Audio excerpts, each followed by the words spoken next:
পৃথিবী থেকে প্রায় 400 কিলোমিটার উপরের কক্ষপথ থেকে তোলা এক বিস্ময়কর ছবিতে জ্বলজ্বল করছে পবিত্র মক্কা নগরী। নাসার নভোচারীর ক্যামেরায় ধারণ করা দিব্য আলোর এই দৃশ্য দেখে মুগ্ধ নেটিজেনরা।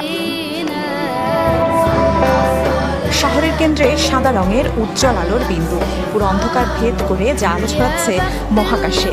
এটি ইসলাম ধর্মের সবচেয়ে পবিত্র স্থান কাবা শরীফ। নাসার সাবেক নভোচারী ও অভিজ্ঞ অ্যাস্ট্রো ফটোগ্রাফার ডন পেরিকের তোলা চমৎকার ছবিটি গেল কয়েকদিন ধরেই আলোড়ন সৃষ্টি করেছে সামাজিক যোগাযোগ মাধ্যমে। পৃথিবী থেকে প্রায় 400 কিলোমিটার উচ্চতায় আন্তর্জাতিক মহাকাশ স্টেশন থেকে গেল সপ্তাহে ছবিটি তোলা হয়, যাতে মক্কা নগরীর বিস্তৃত জনবসতি ও পাহাড়ি উপত্যকার প্রাকৃতিক গঠন ফুটে উঠেছে। তবে সবচেয়ে আকর্ষণীয় হল মসজিদুল হারাম বা কেন্দ্রস্থলে অবস্থিত কাবা শরীফের উজ্জ্বল। বৈজ্ঞানিক বিশ্লেষণ বলছে, আন্তর্জাতিক মহাকাশ স্টেশন থেকেও কাবা শরীফ উজ্জ্বল দেখার অন্যতম কারণ হল শক্তিশালী